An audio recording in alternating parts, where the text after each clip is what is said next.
They watched him walk to the tree line with a wool coat and a stick. That's what one of them said afterward, to whoever would listen, standing in the parking lot with paint streaked across his $800 ghillie suit. He walked in with a wool coat and a stick.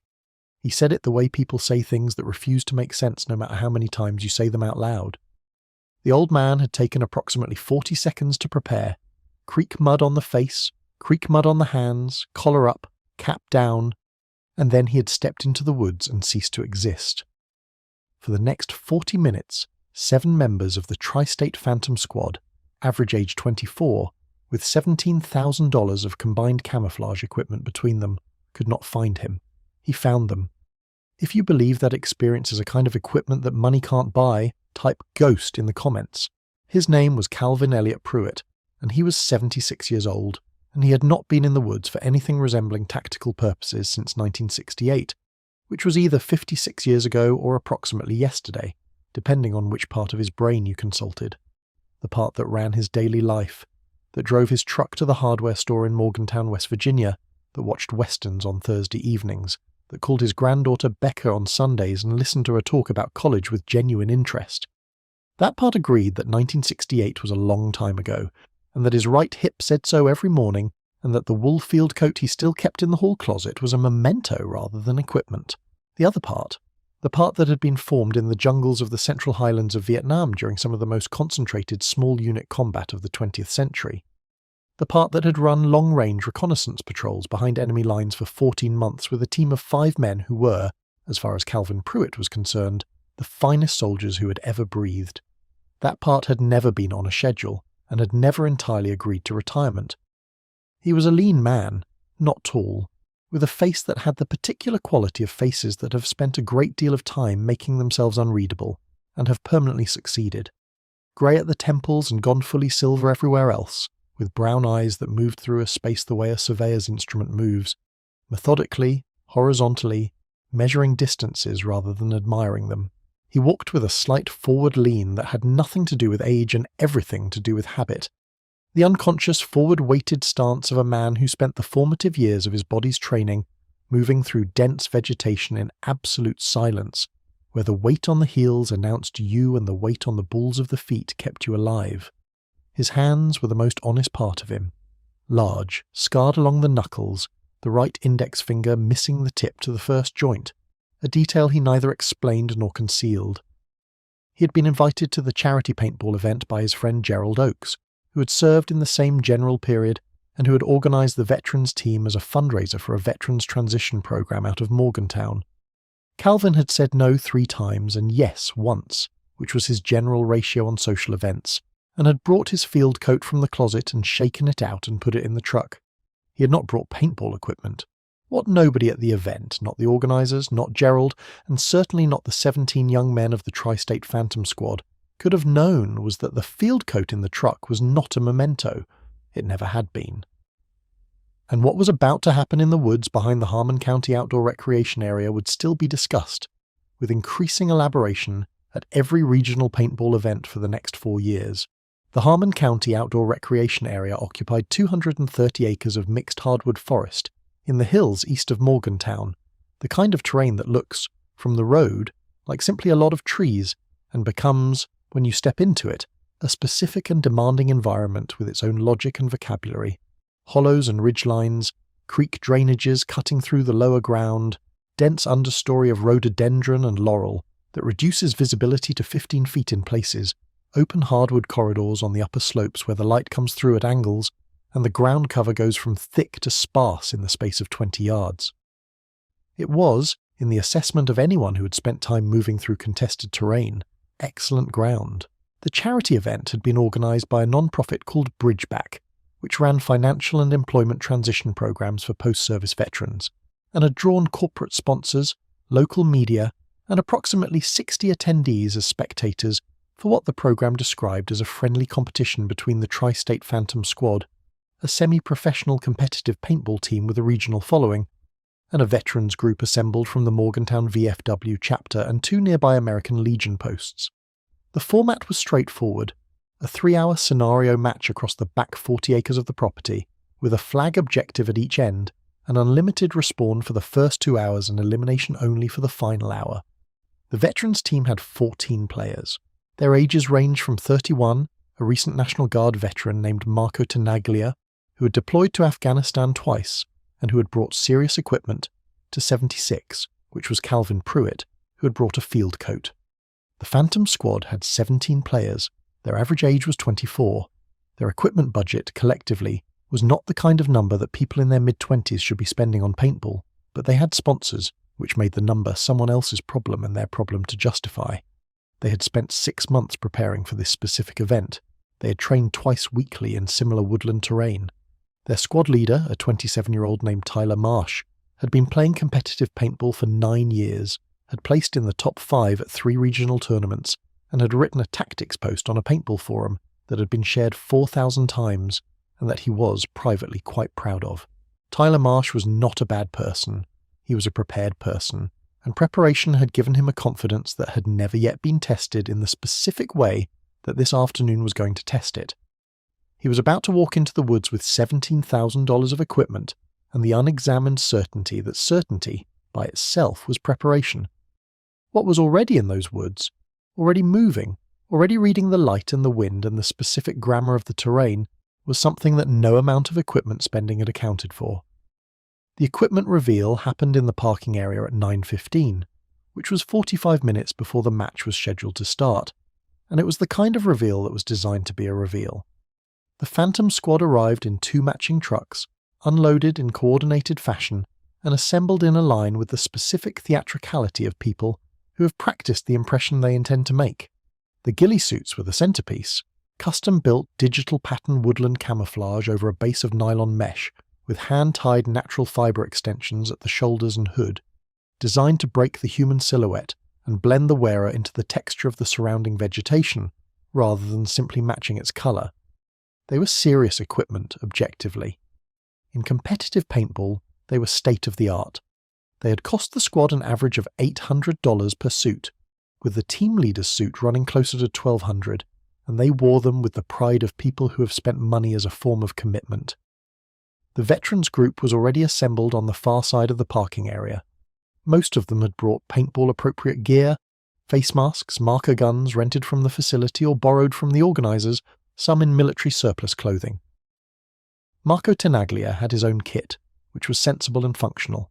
Gerald Oakes was wearing a blaze orange vest over a hunting jacket, which was technically against the spirit of camouflage, but which Gerald defended on the grounds that he was 68 and preferred not to be shot by his own side. Calvin Pruitt was leaning against the facility's fence with his field coat on and his cap down and his hands in his coat pockets, watching the Phantom squad's arrival with the specific quality of attention he brought to everything. Not impressed, not unimpressed, just measuring. One of the Phantom squad's younger members, a 21-year-old named Drew, who was the team's designated scout, and who had placed second in the regional solo elimination event the previous year, walked past the veterans group on the way to the facility building and looked at Calvin and said, with the breezy confidence of someone who doesn't realise they're being unkind, "Nice coat, man. Very period accurate." Several of his teammates heard this and laughed. Calvin looked at the young man. He said nothing. He turned back to the tree line and continued measuring it. Drew registered the silence the way young people register silences from old people, as the absence of a comeback, which felt like a point in his column. He was wrong about this.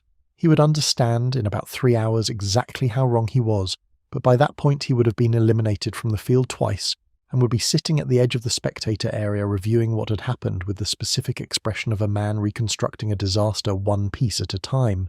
The match hadn't started. The woods were simply there, and Calvin Pruitt, in his field coat, was already looking at them the way you look at something you're about to enter and never leave the same. The pre-match briefing was handled by the facility's game coordinator, a 30-year-old named Phil Sutton, who had been running scenario matches on this property for 4 years, and who was efficient and thorough, and who went through the rules, boundary markers, safety zones, elimination protocol, respawn mechanics for the first 2 hours, with the practice speed of someone who has given the same briefing many times. The veterans group listened with the attentiveness that former military people bring to briefings, which is complete and contains no showboating. The Phantom squad listened with the attentiveness of people who have heard briefings like this before, and are using the time to review their own plans.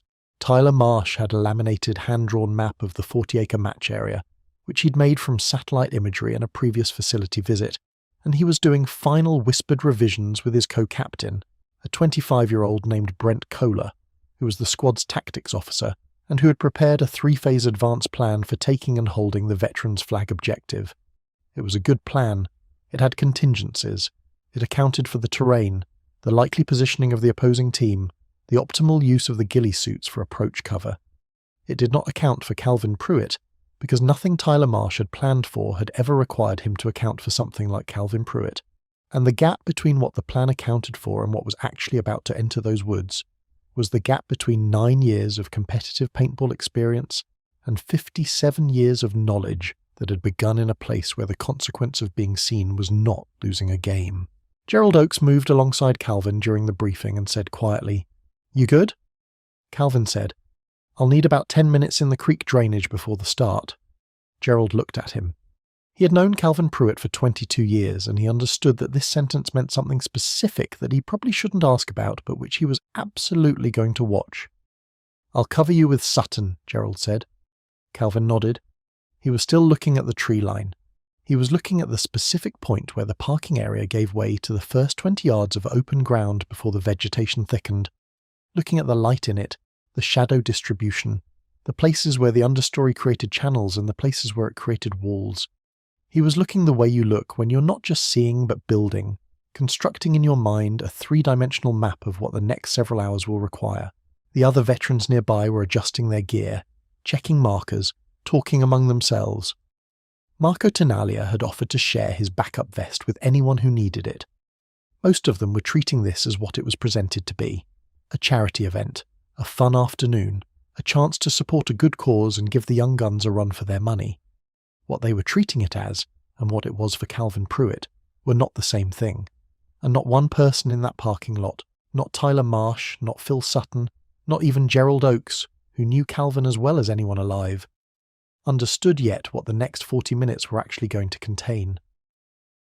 Calvin found the creek drainage 12 minutes before the match start. He told Gerald he needed to step away, and Gerald said of course, and covered him with Sutton, and Calvin moved along the parking area's edge, away from the main group, and found the gap in the fence where the property's drainage outlet cut through toward the wood line. The creek was low, October dry, barely moving over its gravel bed, but the clay banks on either side still held moisture, dark and cohesive, with the specific smell of October Creek mud in hardwood country, which has decomposed leaves in it, and iron from the clay and the faint mineral cold of water that's been running under leaf litter for weeks. He crouched at the bank.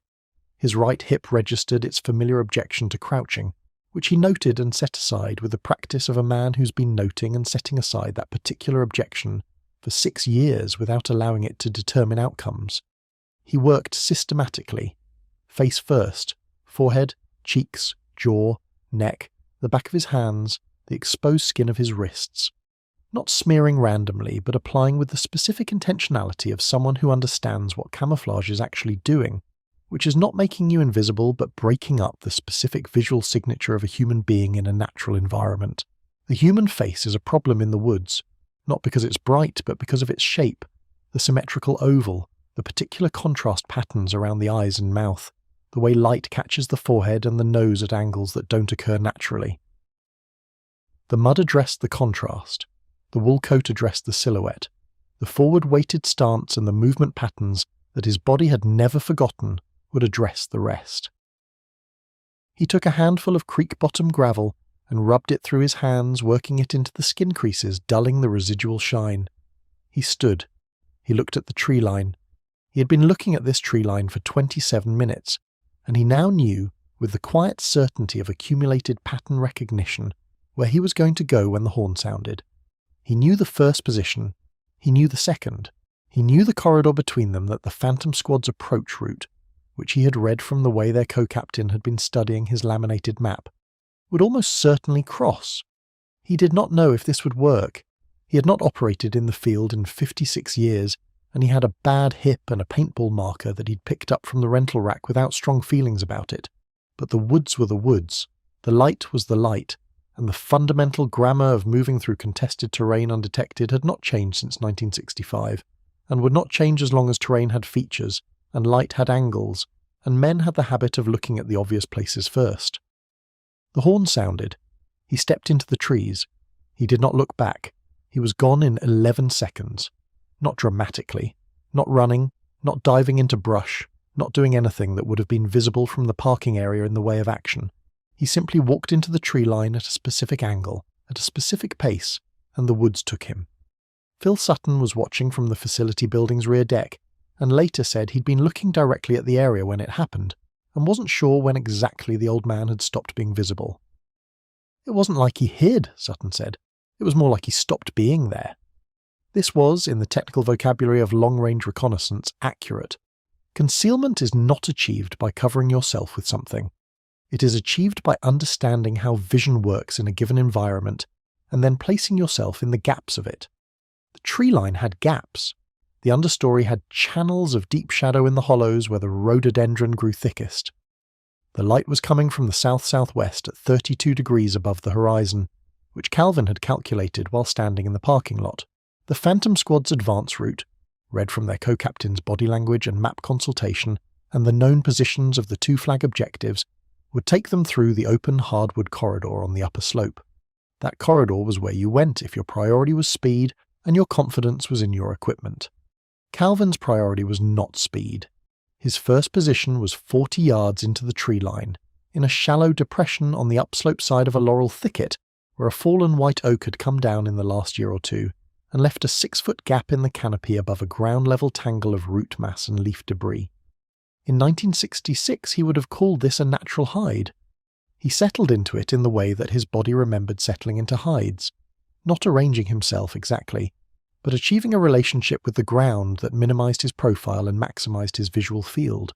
The wool coat he had always known was not camouflage in the way the Phantom Squad's suits were camouflage. It didn't match the woods.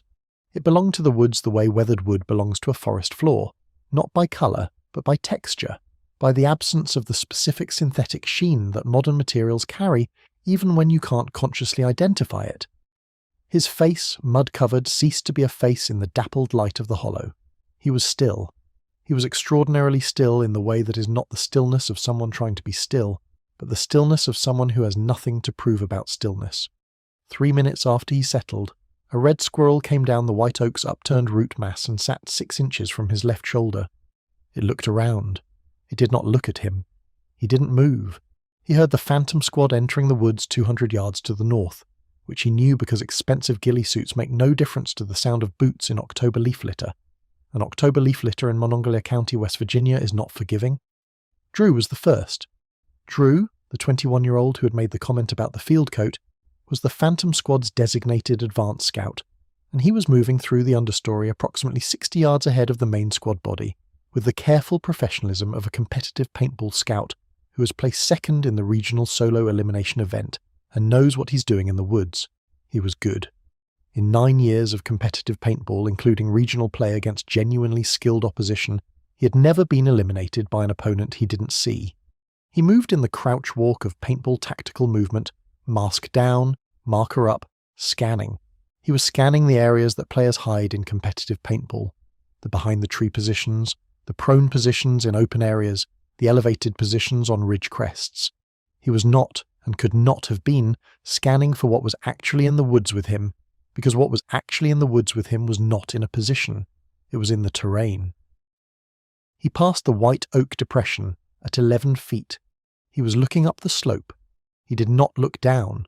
The marker came up from the hollow and the paintball caught him in the upper back and he felt it before he heard it. The flat impact, the pop, the sudden fluorescent yellow across his left shoulder blade. And he said quietly, "What the?" and looked around and saw nothing. Absolutely nothing. Leaf litter, laurel, the slope above, the hollow below with its tangle of root mass. He was eliminated. He stood for a moment, processing.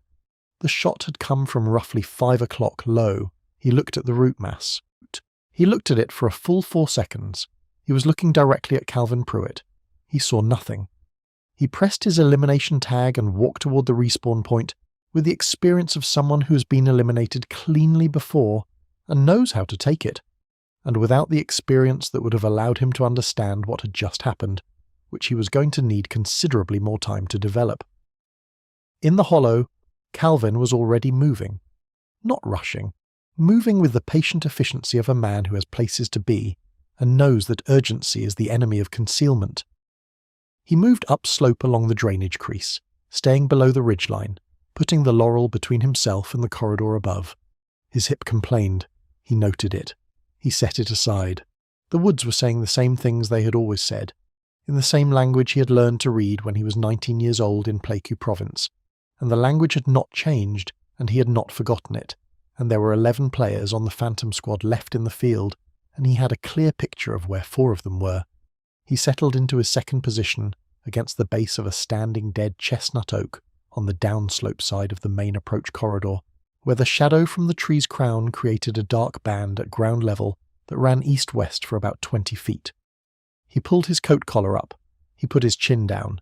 He became, with the specific efficiency of someone who has done this in conditions where the alternative was permanent, the shadow at the base of the tree. He heard footsteps on the approach corridor above him.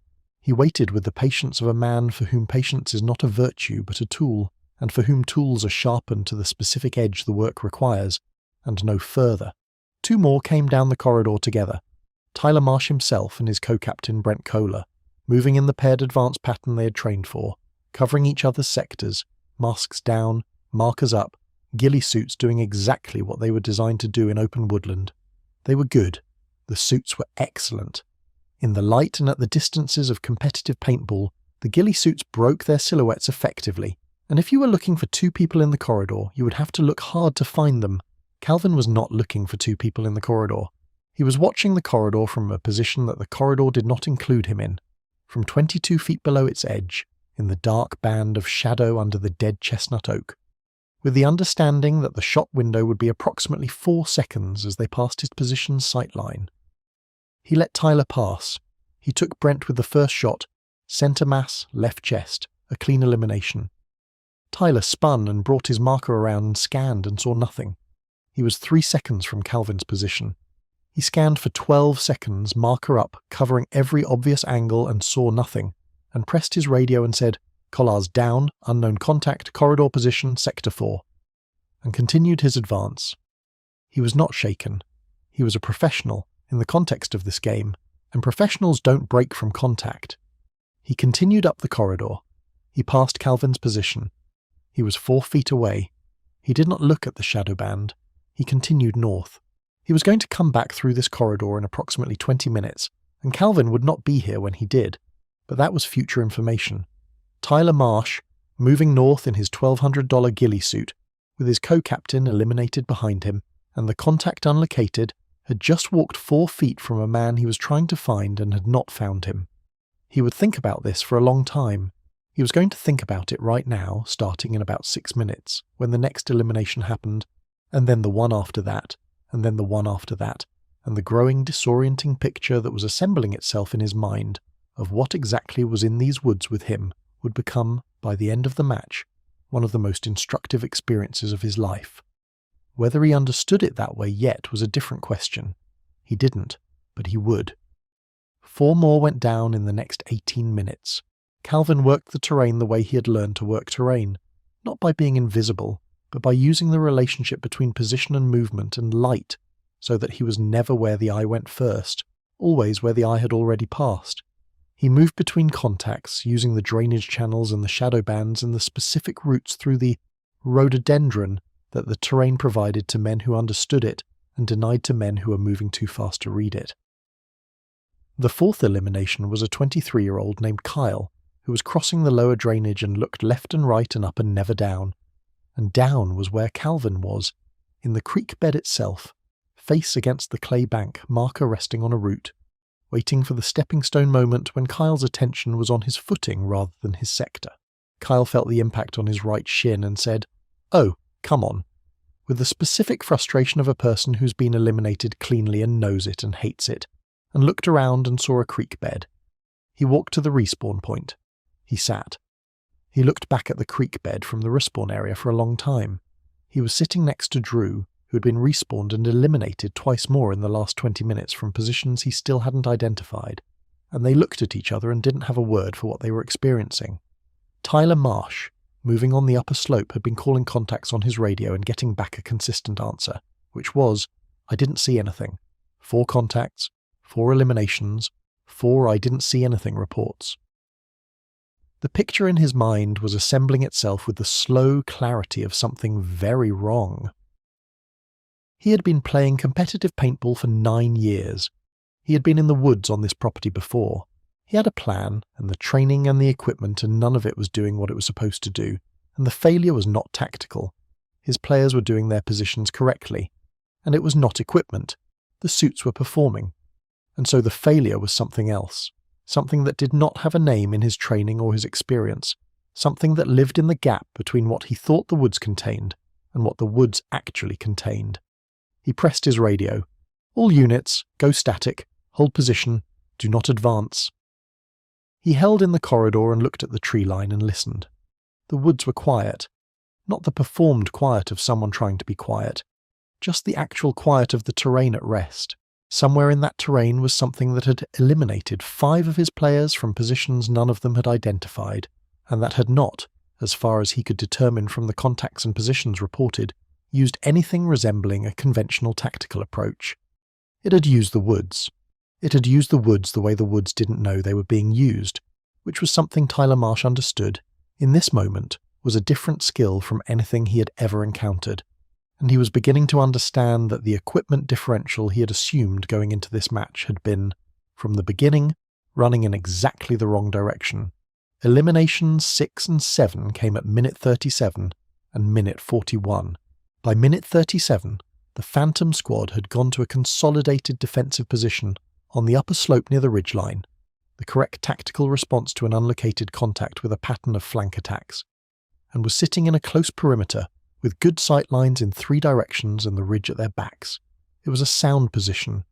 It was not sound against someone who had spent 14 months in 1966 and 1967 running long-range reconnaissance patrols against an enemy, whose tactical doctrine included the specific problem of approaching prepared positions from angles that the position's designers had not adequately imagined. Calvin lay in the lower understory for 9 minutes without moving, watching the position's edge through a gap in the laurel, identifying the sightline gaps, cataloguing the specific attentional patterns of each player, where they looked, how often they moved, which direction they defaulted when they scanned. He was doing what he had learned to do in the Drang Valley in 1965, in the Bong Son Plain in 1966, in the mountains west of Dak To in 1967. He was reading the position the way you read a text, not for what it said, but for what it didn't say, for the gaps between the stated and the actual. The gap he found was on the eastern corner, where the 2 players assigned to that sector were instinctively watching the open hardwood corridor above and to the east, and were covering each other's left-right but not their immediate low front, because the low front was a tangle of rhododendron that no one could approach through at any speed without making noise, and noise was the metric they were monitoring. He moved through it at a speed that produced no sound because the speed was correct, and the route was correct, and the placement of each motion was deliberate in a way that came from a training so old and so thorough that it had long since become something indistinguishable from instinct. He eliminated the eastern corner player from 3 feet, a shot that the player described afterward as appearing from a bush directly in front of him, at a distance that he was categorically certain he'd been watching, and that had been empty, and moved left along the position's base and took the second from 7 feet, while that player was turning to locate the first contact. 2 shots, 2 eliminations, 2 players looking at underbrush they had been watching for 11 minutes, and seeing, now that it was over, nothing. The woods were quiet. In the small clearing at the centre of the position, Tyler Marsh looked at his remaining players and looked at the tree line and looked at his laminated map and put the map in his pocket.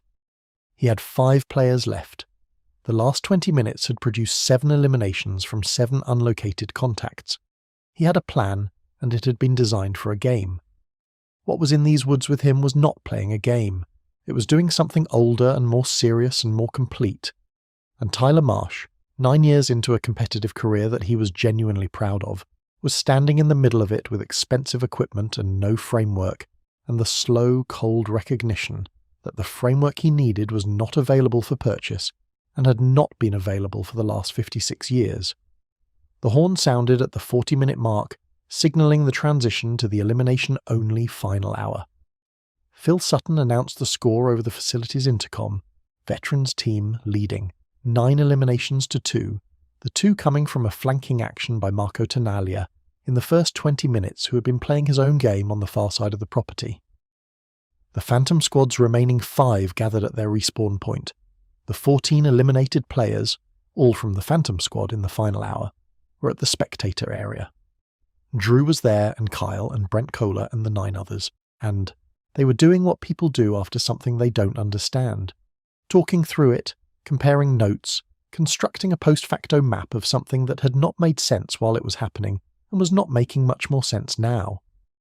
What they were constructing, in the particular way that competitive athletes reconstruct defeats, was a picture of a series of impossible positions, impossible angles, impossible non-presences in places that had been watched and verified as empty, and then from which a paintball had arrived. "I was watching that sector," Kyle was saying. "I had eyes on it for 7 minutes. Nothing there." "Same," said a 20-year-old named Josh who had been eliminated from the defensive perimeter. "He was right there, and I'm telling you I was looking right at it." They were not exaggerating. This was the specific quality of the experience. Not that they had failed to look, but that looking had not been sufficient, and the insufficiency of looking was not something they had a model for, because their training had always assumed that looking, done correctly, would find what was there. It was at this point, while the Phantom Squad's eliminated players were comparing notes at the spectator area, and while Tyler Marsh's remaining 5 were reassembling on the upper slope for the final hour with the specific determination of people who intend to correct something they don't yet understand, that the Veterans Group Coordinator came over the radio with a count update and added that the veteran responsible for 7 of the 9 eliminations had exited the field. Not been eliminated, exited. Phil Sutton asked for clarification. The coordinator said, "He walked out to the parking area. He said he was going to wait by his truck." Tyler Marsh on the radio heard this and lowered his marker and stood in the woods for a moment with an expression that would have been, to anyone who knew him, completely unfamiliar. He pressed his radio. "Who is he?" he said.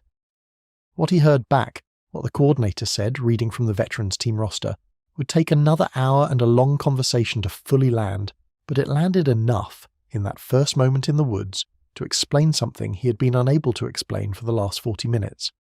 Calvin was leaning against the driver's side door of his truck when Tyler Marsh found him. He had washed his face and hands at the facility's outdoor spigot and was in the process of examining a small tear in the wool coat's left cuff, which he had caught on a fence wire during his exit. He was holding the cuff up to the light and looking at the damage with the expression of a man assessing whether something is repairable, which it was, marginally. He heard the footsteps and looked up without urgency. Tyler Marsh was 27 years old and had approached many things in his life with the confidence of a person who has usually been the most prepared person in the room, and he approached this parking lot and this old man with his hands in his vest pockets and no confidence at all, which was not a feeling he recognized, but was, as Calvin could see immediately, a feeling he was handling with genuine honesty rather than performing. That was something. "Mr. Pruitt," Calvin looked at him. "You're the squad leader." It was not a question. Tyler nodded. He stood a reasonable distance away and looked at the old man, the mud residue faintly visible at the jawline, the torn cuff, the aluminum cane leaning against the truck door, the brown eyes that were doing nothing dramatic and somehow conveying that they had seen something he hadn't. "I wanted to." Tyler stopped, restarted. "I don't know what I wanted. I thought I had a question, but I'm not sure it's the right question." Calvin waited. 7 eliminations, Tyler said. 7 contacts, nobody saw you once. Not once. He paused. "We've played on this property before. I know this terrain. I've trained specific to this terrain." "I know," Calvin said. Tyler looked at him. "You could see that?" "You used the corridor," Calvin said. "And your co-captain was reading the satellite image from the northwest corner, which means you had a plan built on the upper slope approach. Corridor's the fast route. Makes sense with that suit investment. You want to use the cover where the sight lines are long enough for it to matter." Tyler was quiet for a moment. "We spent $17,000, he said. It came out differently than he intended. Not a boast, not a complaint, something that was working its way toward a question. "I know," Calvin said. He said it without edge, without triumph, just as an acknowledgement of a fact. How? Tyler said. The question came out plain and direct. No ego left in it. How do you do that? I need to understand how you do that. Calvin looked at him for a moment. He looked at the tree line. He looked back at Tyler. He said, "Come here." He turned to the truck bed and reached in and took out a length of cord he kept there for general purposes and a hardware store stake and moved to the edge of the parking area where the gravel gave way to a strip of grass. He knelt, slowly and with care for his hip, and pushed the stake into the ground at the edge of the shadow line cast by the facility building's eave. He looked at the shadow. He looked at the light. He said, "What do you see?" Tyler looked. "Shadow," he said. "What else?" "Grass. Gravel." "What makes the edge of the shadow?" Tyler looked again. "The angle of the eave." "The angle of the light through the eave," Calvin said. "The shadow is not a feature. It's a relationship between the light and the object. You can be in the relationship." He paused. "Your suit breaks your silhouette. That's one problem of concealment. Shape." He stood slowly. "There's also tone, which is colour and contrast. There's texture, which is the difference between natural surfaces and synthetic ones." He looked at Tyler. "There's movement, which is the loudest thing in any environment. And there's the problem of where the eye goes first, which is not random. The eye goes to contrast, it goes to symmetry, it goes to what it expects to find." He looked at the tree line. "You put $17,000 into shape. That's one problem out of 5. Tyler looked at the tree line, looked at the tree. He was quiet for a long time. Then he said, "Where did you learn this?" Calvin looked at the stake in the grass. He looked at the cord in his hand. He set the cord on the truck tailgate and put his hands in his coat pockets. "Drang," he said. 1965. He said the words the way you say the name of a place that is the answer to many questions, a single compound noun that contains within itself an entire education in the specific cost of what Tyler Marsh had been asking about. "The Drang Valley," Tyler said. He said it slowly, the way people say the names of places they know from history. "Yes," Calvin said. He walked around the truck to the driver's side door.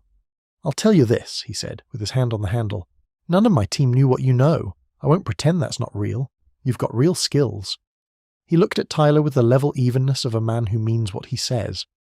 "But skill without stillness is noise, and noise in the wrong terrain is the last noise you make." He opened the door. "Your co-captain has good instincts. Give him more responsibility." Tyler stood in the parking lot and watched the truck and didn't say anything. He wouldn't say anything for about 2 minutes, standing alone with the tree line behind him, and the sound of the match still running in the woods above. And when he did say something, it was quiet and to himself. "Drang." As if saying it again would tell him what it meant. As if a name was enough to carry the weight of the thing it named. It was enough. It was more than enough. The aftermatch gathering happened at the facility's covered pavilion, where Bridgeback had set up tables with food and had a table for information about their programs and where the donated proceeds were going. The two teams coexisted in the pavilion with the particular social texture of people who have just finished competing and are in the process of deciding what to make of the experience. For most of the Phantom Squad, the deciding process was still underway. They had come in with $17,000 of equipment and a tournament-tested tactics plan, and had lost the pre-elimination phase 7-2, and the 2 they had gotten were from a different player, and the standard post-match reassurances, equipment malfunction, unusual terrain, off day, were not available because none of those things had happened. Their equipment had worked. The terrain was known. Nobody had an off day. They had been outperformed by something that was not in their training, and the honest reckoning with that was happening at various speeds at various corners of the pavilion. Drew was sitting with Kyle near the food table, and they were talking quietly and seriously in the way young men talk when something has knocked the performance out of them and left something more considered in its place. Drew had been eliminated 3 times. The first time from a position he'd been watching, the second time from a position he had confirmed clear, the third time, and this one he was still thinking about, from behind a log he had himself been using as cover, from a direction that, given the terrain, should have required the shooter to have been inside the log.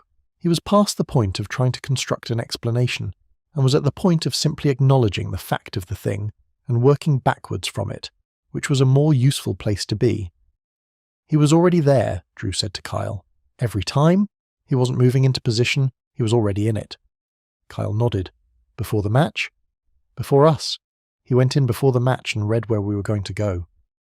How do you read where someone's going to go? Drew looked at the tree line visible from the pavilion. I don't know, he said. That's the thing. Gerald Oakes had found Calvin at a corner table with a plate of food and sat down across from him with his own plate and said, 7, and Calvin said, hip held up, which was not exactly an answer but was, for the two of them, an adequate exchange. Gerald looked at him with the knowledge of 22 years of friendship and said, Did you have to?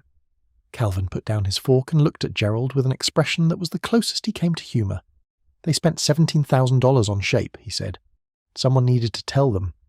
Gerald laughed, which was the right response, and Calvin picked up his fork, which was the response that meant the conversation was approximately over.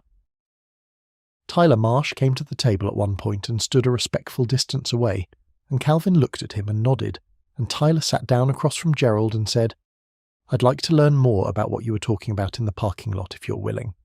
Calvin looked at him for a moment. Are you asking for your team or for yourself? Myself first, Tyler said.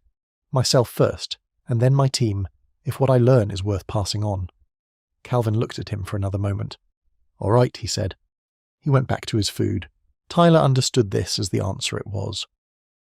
The learning happened in 4 sessions over the following 8 weeks, on Saturday mornings, in the woods behind the Harmon County property, which Bridgeback's director had arranged access to after Phil Sutton had mentioned what had happened at the charity match, and the director had decided, with the instinct of someone running a veterans program, that this was exactly the kind of thing her program existed to facilitate.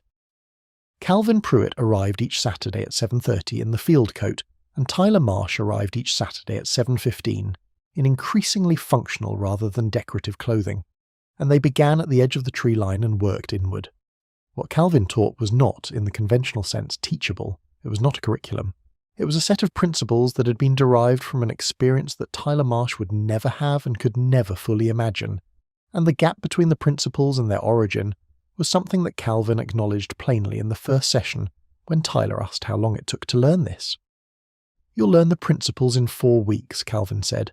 You'll spend the rest of your life earning the rest of it. Tyler asked what the rest of it was. The part where it matters, Calvin said. He meant it as a statement of fact, and Tyler received it that way, which was the right reception. What Tyler Marsh learned in those 4 Saturday mornings was the 5-problem framework that Calvin had articulated in the parking lot: shape, tone, texture, movement, expectation, and the specific techniques that addressed each problem, most of which were not techniques in any instructional sense but were habits of observation and habits of movement that had to be practiced until they were below the level of conscious decision. He learned to read light direction and quality before entering any terrain. He learned to audit his equipment for synthetic shine and to understand why texture mattered at the kind of distances that actually determined engagement ranges. He learned the principle of movement economy, that any movement made in concealment should accomplish the maximum possible displacement at the minimum possible disruption to the surrounding environment, and that this was a physics problem as much as a tactical one. He learned the principle of prior position, that the most effective concealment was achieved by being in place before the opposing attention arrived, which required reading terrain and intent, not just reacting to contact. He did not learn all of this in 4 weeks. He began to learn it, and he understood, as Calvin had said, that the beginning was what could be taught, and the rest was what was earned. Drew attended the 3rd and 4th sessions at Tyler's invitation. He brought Kyle. They were quiet and specific and serious in a way that Calvin noted without commenting on. He taught them what he could teach. He acknowledged what he couldn't. He did not perform the gap between what they could learn and what he'd carried out of the Drang Valley and the Central Highlands and 14 months of running reconnaissance behind enemy lines. He simply described it plainly, the way you describe the distance between 2 places you've both been but only one of you walked. That was enough. It was, for what it was, more than enough. Bridgeback posted a video of the charity event's highlights online in November, edited by their communications director from 3 camera angles, and a GoPro one of the organisers had been wearing. The video ran 6 minutes and covered the match's opening movements, the first few eliminations, the post-match conversations in the pavilion, and Tyler Marsh's parking lot exchange with Calvin, which had been partially captured from the facility's security camera at a distance that caught the gestures and body language but not the words. The video did not go dramatically viral. It was not that kind of content, but it found its audience. In the first 2 weeks, it was shared extensively in paintball communities and competitive woodsball forums, where it generated discussion of exactly the kind you'd expect. Arguments about equipment, technique, the specific conditions of the match, whether it was repeatable, whether the old man's approach was applicable to competitive play, or was specifically a product of a context that no game could replicate. Those arguments were interesting and beside the point. The video also found its way more slowly to veteran communities, to forums and Facebook groups and private messaging threads that passed it with the specific economy of people sharing something that required no caption, something that simply said, "See this." In those communities, the conversation was different. It was quieter.